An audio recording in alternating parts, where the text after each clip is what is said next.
So, yesterday I left you guys hanging on postpartum depression, what causes it, and what are the symptoms, and whatnot, right?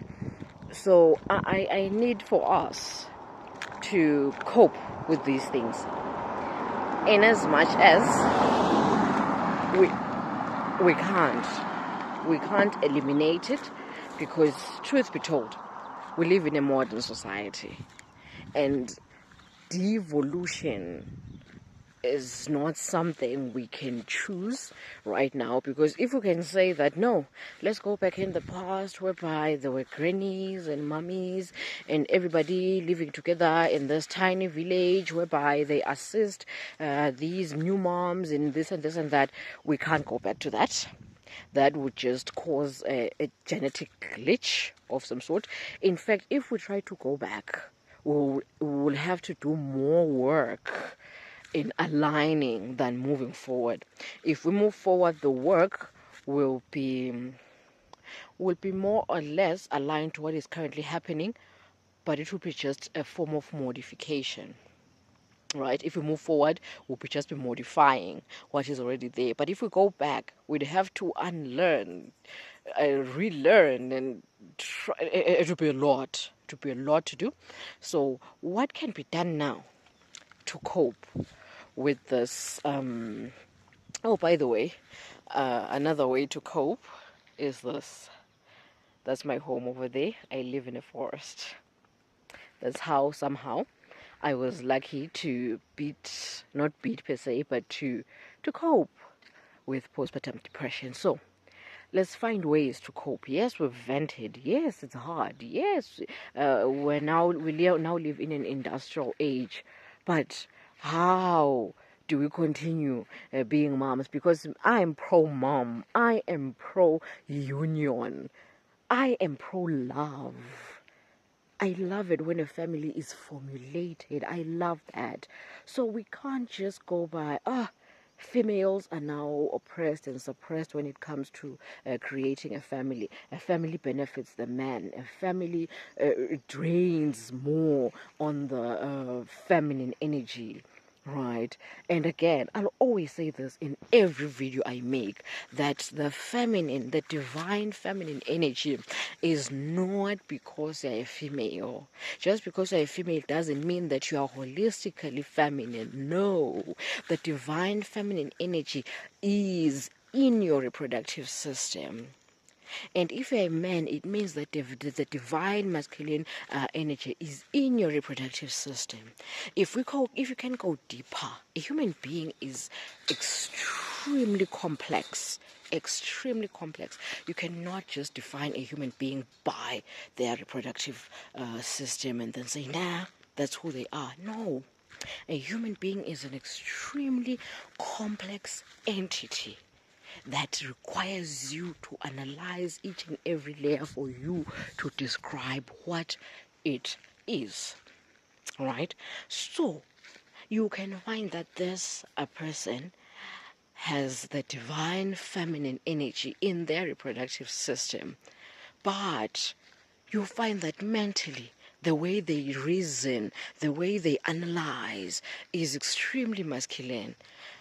So just because in this three-dimensional realm we were identified as our reproductive system doesn't mean that we are our reproductive systems. We are not our reproductive systems. So, since anything to do with love, family, nurturing, care, being there, anything to do with family orientation and all that requires an enormous amount of divine feminine energy.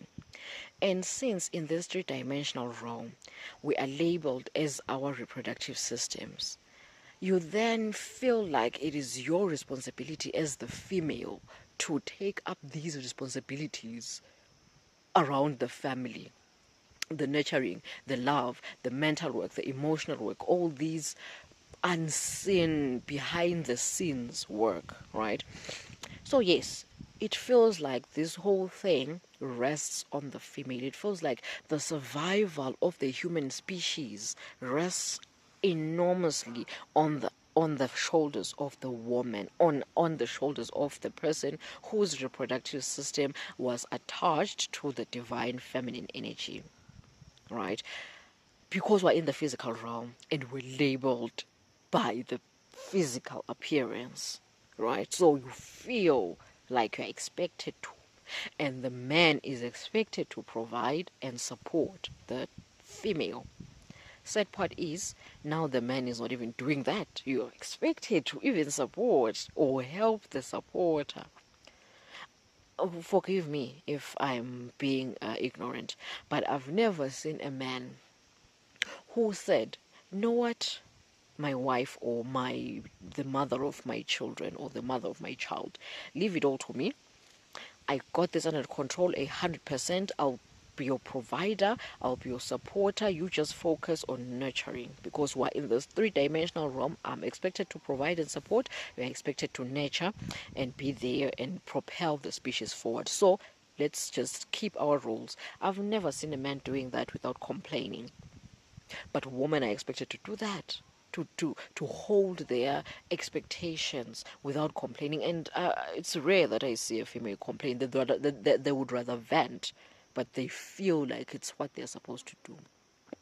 So with that being said, how do we cope with this expectation, which truly hasn't been lifted?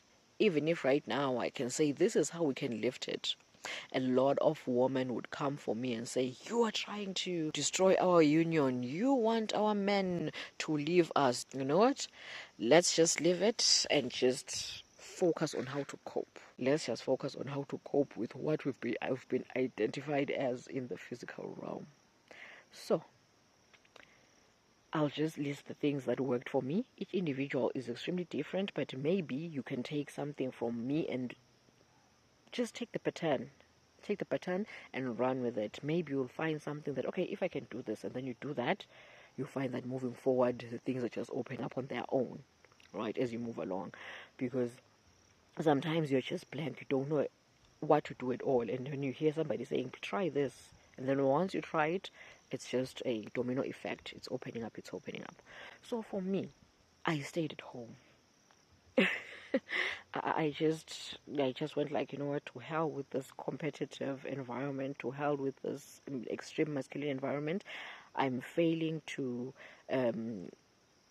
harmonize or balance off my masculine and feminine energies while I'm still here. When I'm here, I feel like I'm extremely masculine, and the masculinity is messing with my mind. And naturally, I'm more masculine than feminine in my layers, so I felt like even going into this work environment, this competitive, strenuous work environment, made me extremely masculine, 100% masculine. The only thing that was left feminine in my body was my private part. So I was just a man walking around with a veve, right? So it was messing up with my hormonal balance, the balancing of hormones in my body. It was messing with my mind. I was starting to trip and lose my mind here and there. So I said, okay, first step, let me just quit my job and focus on me, on nurturing my feminine side, right? It worked.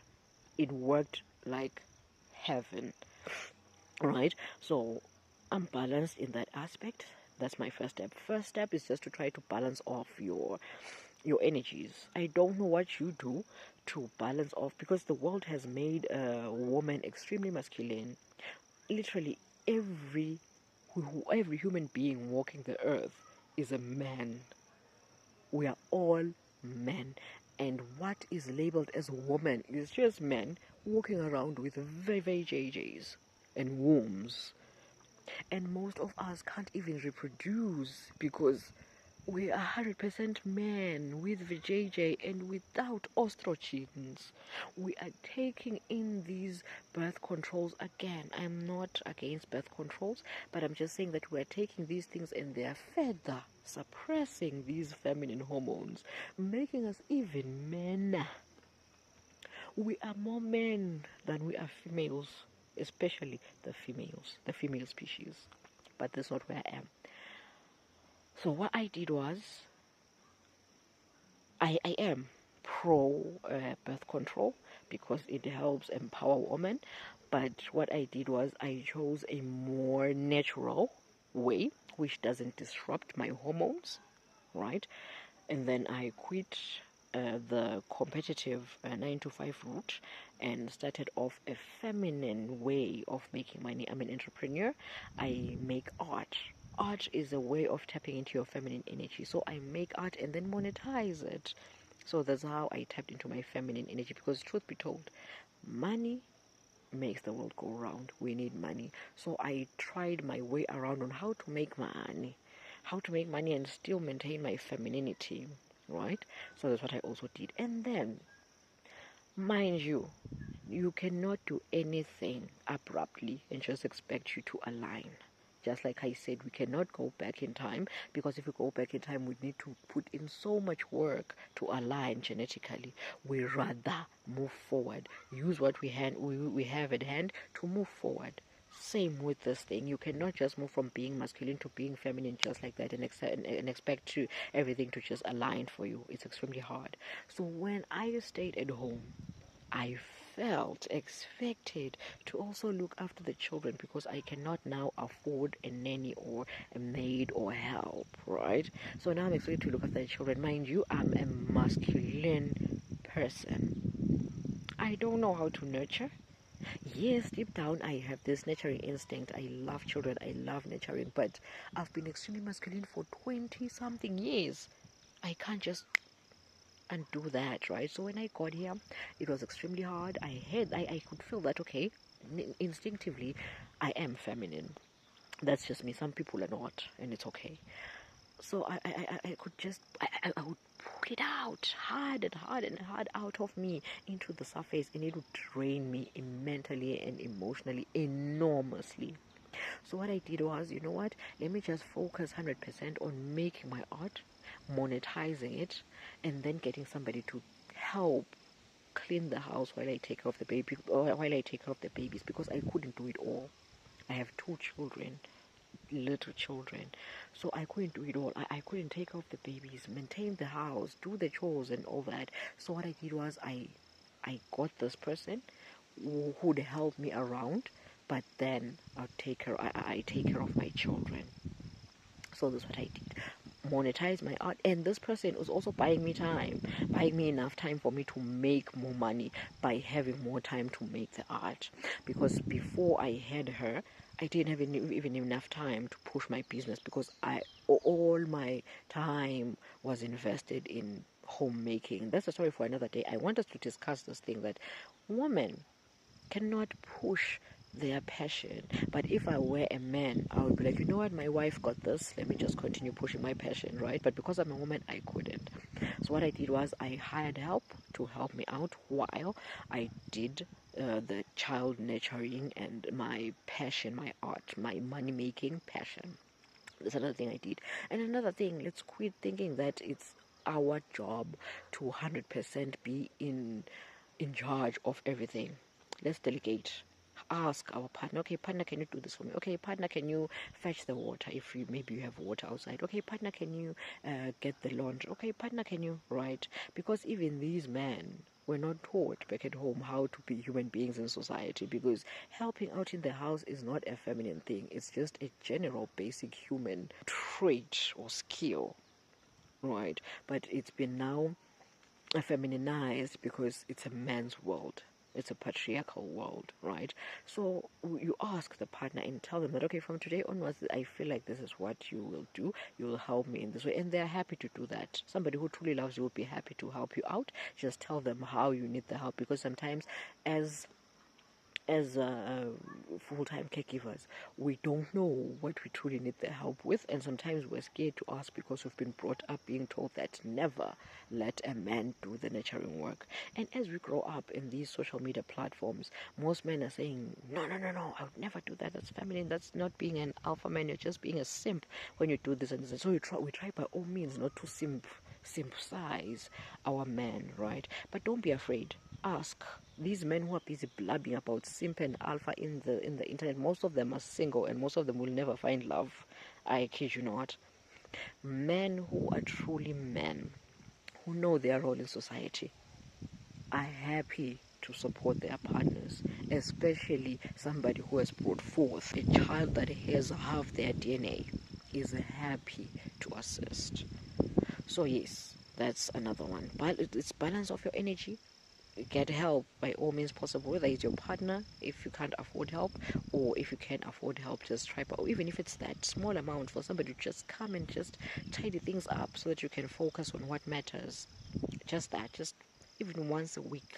That's how I started. I started off asking somebody to come once a week and just tidy up these tiny things I can't get to. This I used to call them ridiculous tasks, right? The tasks I can't get to because I'm busy with my business and babies. I couldn't drop a baby and run to maybe spring cleaning, right? So I'd ask a person to come and do that because I couldn't get to it. So ask for help, and also don't undermine 5-minute breathings. Oh, those breaths when the baby is sleeping. You may be tempted to catch up with work, like if okay, for now it's sleeping, let me just, right? My babies, both of them, 10 minutes is enough for their nap. They're up. So I'd find myself depressed because I couldn't do the work I was supposed to do. I couldn't push my business, right? So as I moved along, I decided to say, you know what? While they're napping or while they're sleeping, let me just take a breather. Literally just breathe. Go outside, go to the... By the way, as you can see, I live in a forest. My house is in a forest, so I'd come out here and breathe. So if you feel like doing something, whatever it is, no matter how silly you may perceive it to be, if your body, your soul, your mind tells you to do something, just do it because it knows what it wants. I may be here rambling and tell you to balance off your energies this way, ask for help this way, and it doesn't work for you. But your body knows what it wants and it will tell you. Just listen to that. Even if, no matter how silly it is, sometimes it will tell you just go out there and just eat biscuit. A good friend of mine would call it biscuit therapy. Right, so I would call it biscuit therapy. Just go out there, get those biscuits and eat them. It will help you revitalize your energy in amazing, enormous ways.